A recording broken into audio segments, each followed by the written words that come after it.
Hi, I'm Dr. Linda Mintle. Hey, thanks for listening to the Dr. Linda Mintle Show. Faith Radio podcasts are only possible because of your support.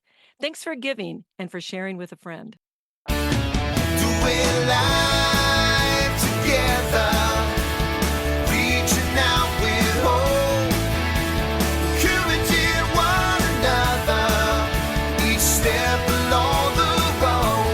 You and I can make everything a little better, doing life together. Well, hi, everyone, and welcome to the Dr. Linda Mintle Show. I'm your host, Dr. Linda Mintle, the relationship doctor, and I'm here along with my co-host, the other Dr. Mintle. He's right across the podcast studio from me. I'm giving you some background music. Oh, okay. And every weekend we are here. We're doing life together, and we're glad you have joined us. You couldn't even tell what I was couldn't humming. tell what tune you were doing. Yeah, well, it's the most wonderful time of the year. Is it really? Because sometimes we get things out of whack a little bit during the holiday seasons, don't we? Yeah, because of these relationships that we have, Yeah. right? We're the relationship show. Right. We're going to hit it today. And you start thinking about, we're going to go see mom and dad or grandma or aunt, that crazy uncle so-and-so. Family can sometimes mess things up. It depends, right? It Right. depends on your family. If you enjoy them and you get along with them for the most It's part. wonderful. It is a wonderful time of Right. year. I mean, that was my experience Yes. growing up.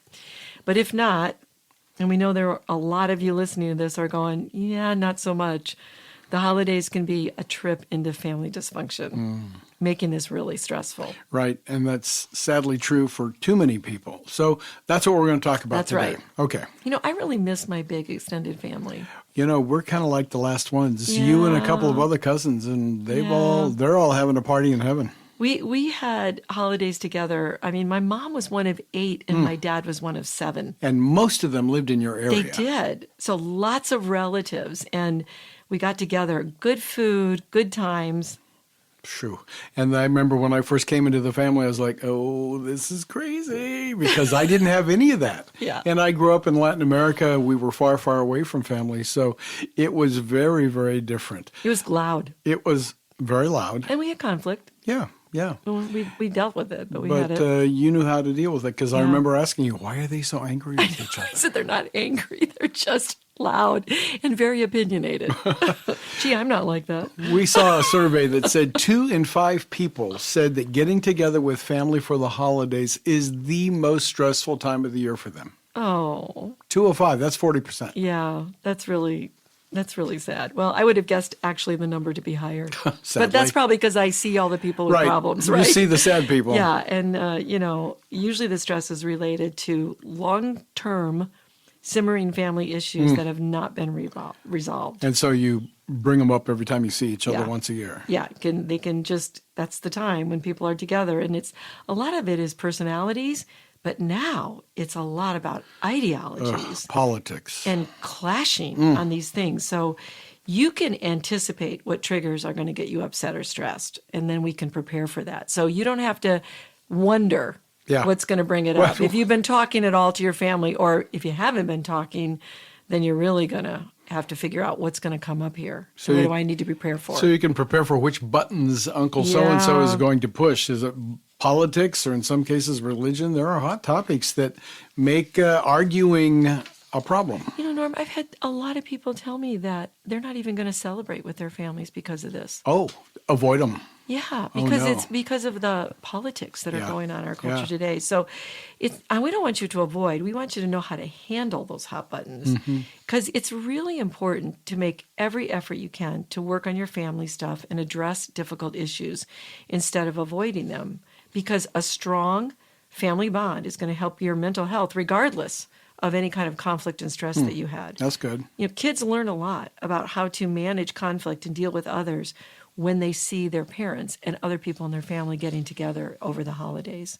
So that's really an opportunity to model healthy boundaries and to show love. So if we know going in what buttons are going to get pushed and who's going to say what, how do we best prepare to handle that?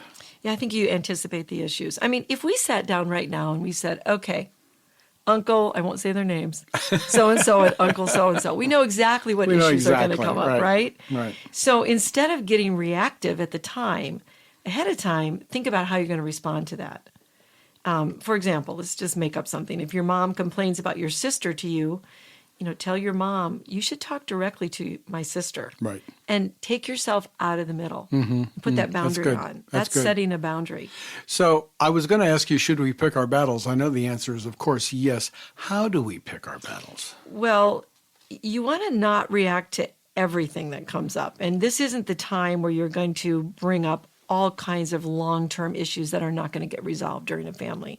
So the idea here is really where we're going to go for just a little bit, is we want you to first, before you deal with those issues, we want you to think about, can I create some happy memories? Oh, that's good. So Yeah. building on traditions that we may have, starting new traditions. Yeah. I like that. How do we do that? Well, like you got to think about it. Are there any traditions in our family? And if they're not, you could start something.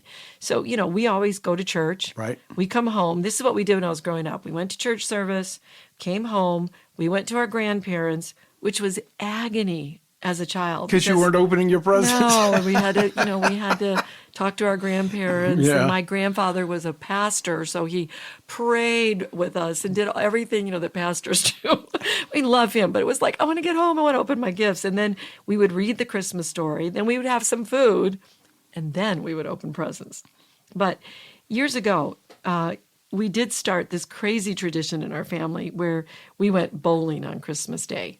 Right. Remember that? Yep. We would eat and then we'd go Yeah. work it off. And I think it became a tradition because we had to get up and move. Right. After all that good food we had. And boy, we have some really competitive uncles. Oh. I mean, they had the shoes, they had the ball. Oh, they were decked out. They were ready to go.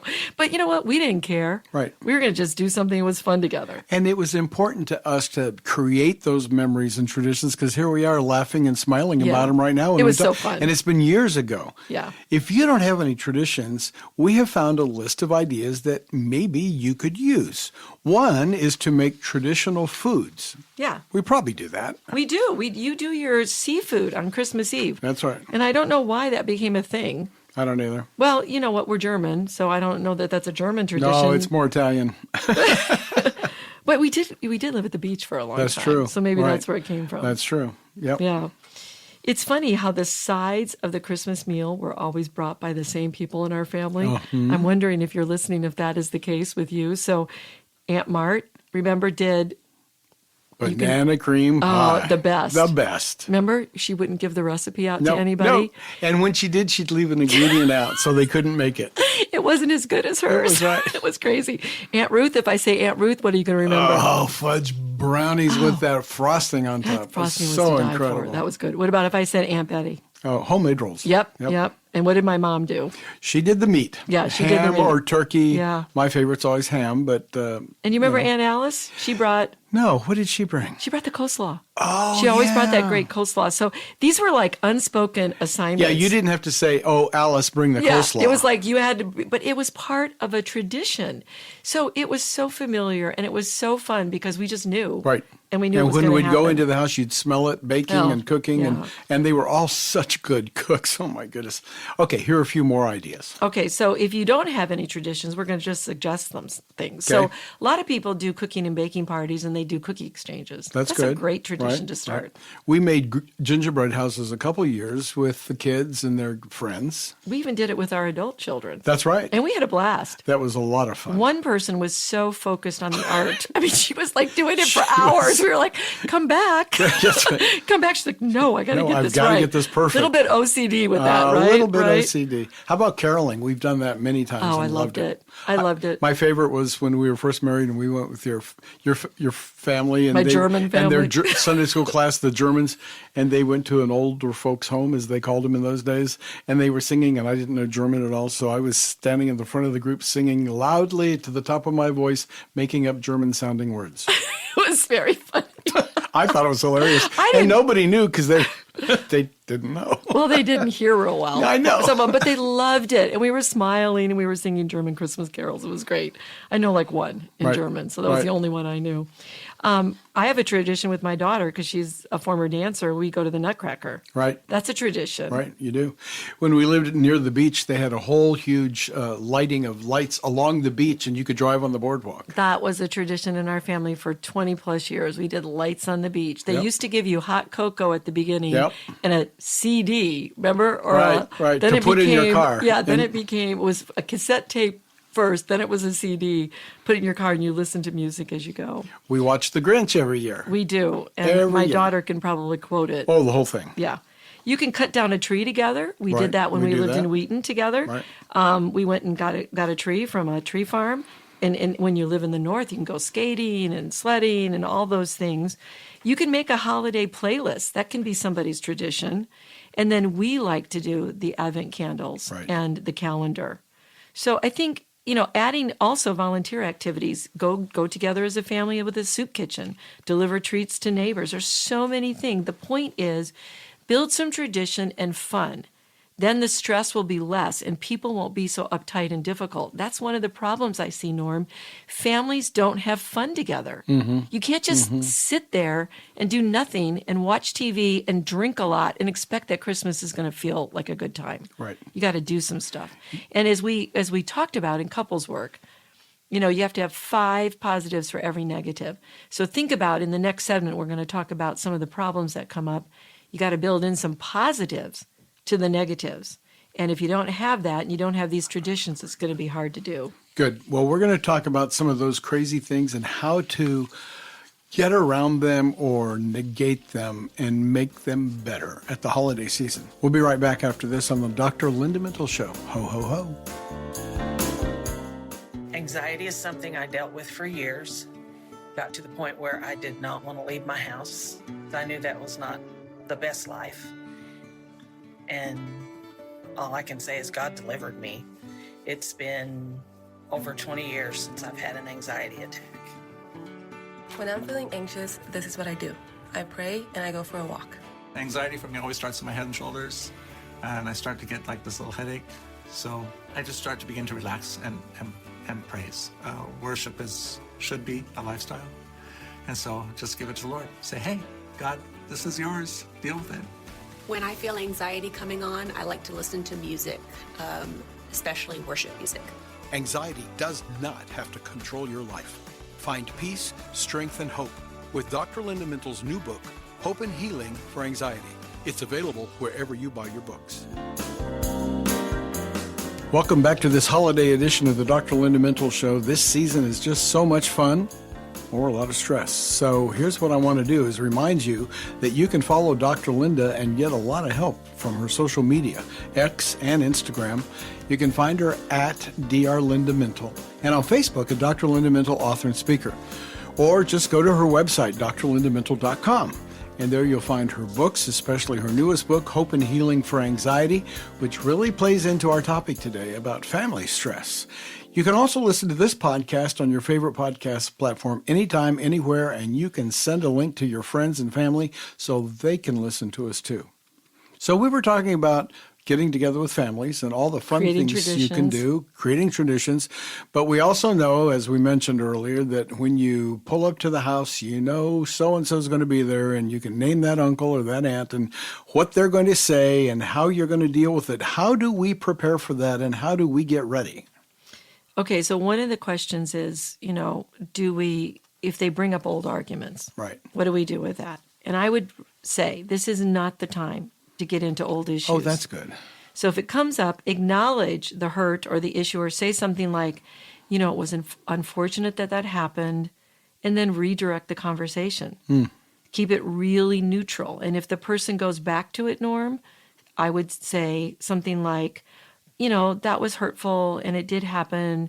Could we talk about something else? It's the holidays. Yeah. And that is really staying firm with a boundary. So we're calling this show Love Boundaries in dealing with the holidays, right? So you have to put some boundaries on some of these things that we're going to talk about. Right.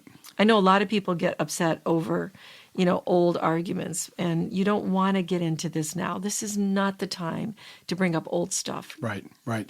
Sometimes grandparents just start talking about how you discipline your kids, or whether or not you get them a vaccine, or any of number of ideas that you're like, I don't think we want to deal with this, Mom. Well, this one's touchy because people have such different parenting ideas and they have different discipline styles. A family member may say stuff like, and this one sounds probably familiar to people listening, I wouldn't let my child do that, or I wouldn't let my child talk to me that way. Right. And then your blood begins to boil, exactly. and you're starting to lose your holiday cheer. Yes. So take a deep breath and address this calmly and say, you know what? We have different styles and ideas, and then just let it go. Yeah. And if they bring it up again, this is how you hold it. It's like a broken record. I mentioned this in one of my very first books I wrote. If people push you and then you take a stance and they push you more, just calmly repeat your stance and let it go. Because a lot of times there are generational differences on what parents allow or what children do. And tell the person, just say, I've got this, and thank you for being concerned. Right. That's And good. just let it go. Don't get into a big argument about that. And then there's someone at the family table who's going to look at your adult child and say, so do you have a boyfriend yet? Do you have a girlfriend yet? Are you getting serious? Are you still single? Oh my goodness. When are you going to get married? When are you going to get married? Are you going to have children? When are you getting a new job? Yeah. So most of the time, honestly, I think those are well-meaning comments. I think so. Because the person's generally interested, but they can come across as rather intrusive. Right. In front of everybody in the family dinner. If you're already feeling bad about yourself, you don't need them to really highlight this. It's not the highlight reel you want from Christus, right? So it's all in how you take it. So choose to take it in a well-meaning way and practice a humor response. Or you can be very, you can make some joke about it. You can just say, yeah, it'll never happen, or ha ha ha, or, just make some joke. Or you can say it's a really touchy subject and I really rather not talk about it. But don't do it mean. Right. Don't do it like, and I don't want to talk about it. Right. People are in this attitude Right. in our culture right now. Right. Instead of like, I'm so entitled, I can do what I want to do. Don't do that. Instead, just go, you know what? It's Christmas. Let's not talk about that. I'm waiting for that person too, or I'm waiting for that opportunity to come. And it's, again, this is really setting a boundary and letting the person know that you're not going to go there with That's everybody good. present. So it seems to me like this is important for us to talk about now, because this way we can anticipate what's coming up and we'll have a strategy to handle it. Yeah. So go into the holiday with your eyes wide open. And be prepared for this stuff. Mm-hmm. Unless your family's been in therapy for the past year, guess what? Probably not much has changed. Probably much. That's right. Okay, here's the classic problem. Whose family will you visit and for how long? That is, if both families of either spouse are still alive. In our case, it wasn't difficult because they lived 850 miles apart at opposite ends of the country. Well, I thought that made it difficult. Well, we chose one Thanksgiving for one and Christmas for the other. Well, that was one of our solutions, right? So that's one of the things that we did. Now, it was really easy when your parents lived in Argentina. Yeah, well, that didn't happen. Because we weren't going there. No. We couldn't go there. But I saw, I think I mentioned this. I don't know if I mentioned this to you. I saw a couple one time in therapy who were so upset because their families were fighting over them. And they just, you know what they did? They just booked a room on a Caribbean island. And they didn't see anybody. I mean, they made their point for the next year. Both sides were more civil, and then they were willing to work together. Well, that's when it got really bad. It can be such an emotional tug of war, and it can be such a anxiety-producing, guilt-ridden, wait, you're not going to see us. I like that escape idea. Well, yeah, but that's not helpful to escape, right? Sometimes it's all about traditions, right? And what both families expect from you. So, for example, if your family, as you were growing up, opened your presents on Christmas Eve, that group's going to want you there on Christmas Eve. Probably.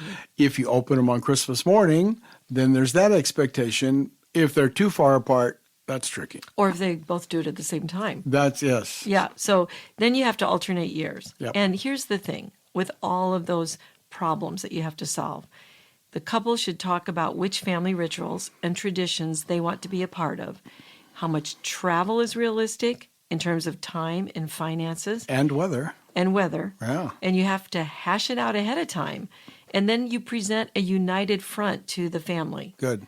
And if the travel and time becomes too much, you might host the holiday at your house, and then you can delegate people to bring the food. Oh, that's a great one. So you just have to think about it as a couple ahead of time, Right. and then present this unified front to Yeah. the family. And come up with workable solutions. Yeah. Because that's what we're talking about here. Okay, here's another big one. How do we deal with gifts? We've struggled with that one for many, many years. How much do you spend on each person without going into debt or without saying, oh, they gave me too much now, I don't have enough to give back to them? Yeah, this is a real issue for so many people. And again, you have to talk about this early on. So I don't think, it's too early to start talking in October about, No. hey, the holidays are coming up.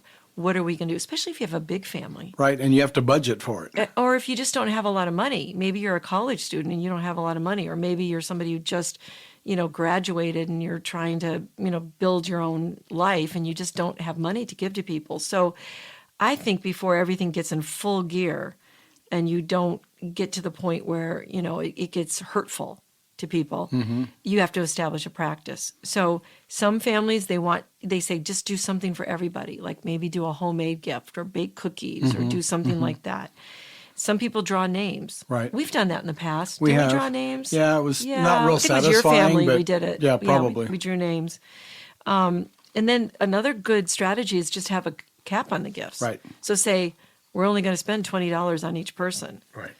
The more, I guess the question is, you can come up with a lot of solutions, where we'll only buy for mom and dad. We won't buy for each other. My brother and I did that. We don't buy for each other. We buy for mom and dad. Although we do send gifts to each other now that I think about it. Well, we in the do now mail. because the parents are gone. Yeah. Right. But the point is, just have a strategy ahead of time. Make your family talk about it. Okay. Because people go, I don't want to do that, but Yeah. make them do it. But you need to deal Yeah. with it ahead of time.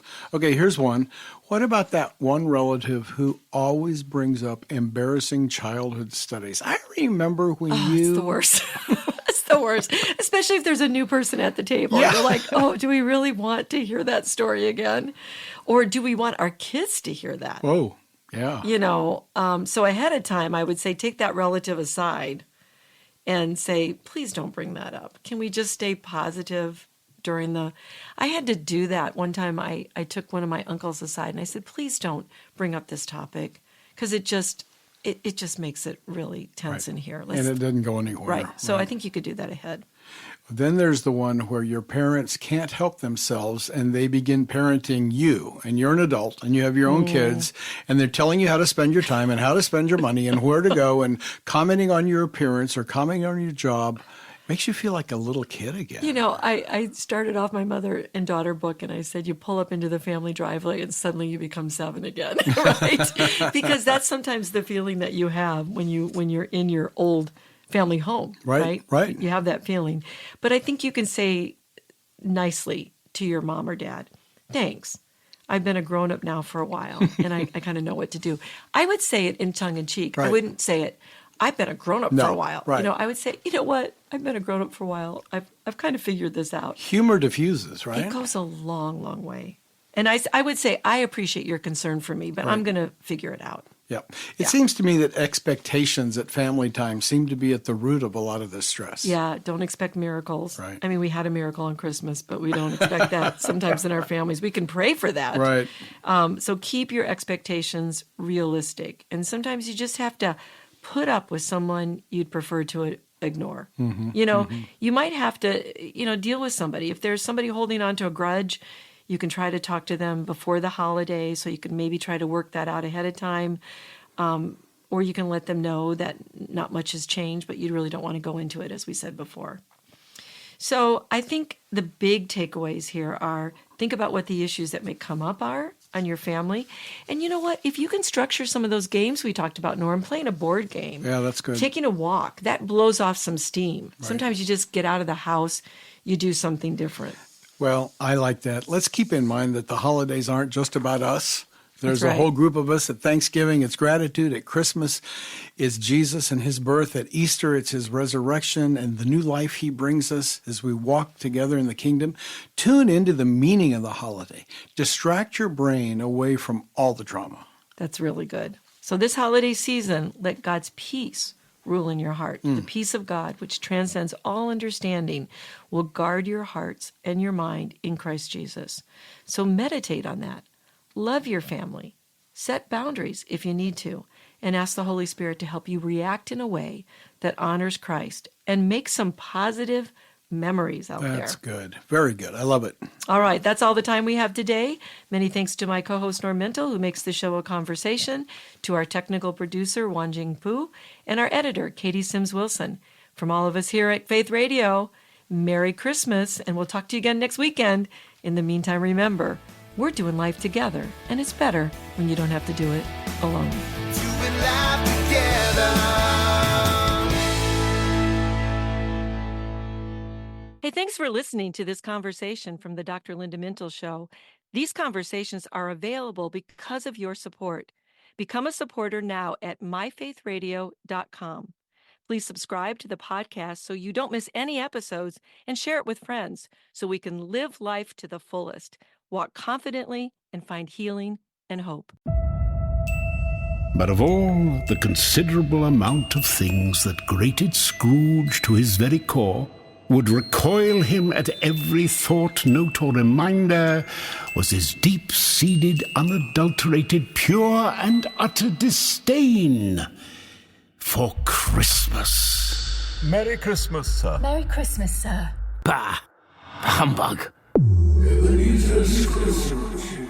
Jacob Marley? You will be visited by 3 spirits on this very eve. One of the past, one of the present, and of the future. Perhaps I could take them all at once and have it done with. Jacob! Jacob! Help me!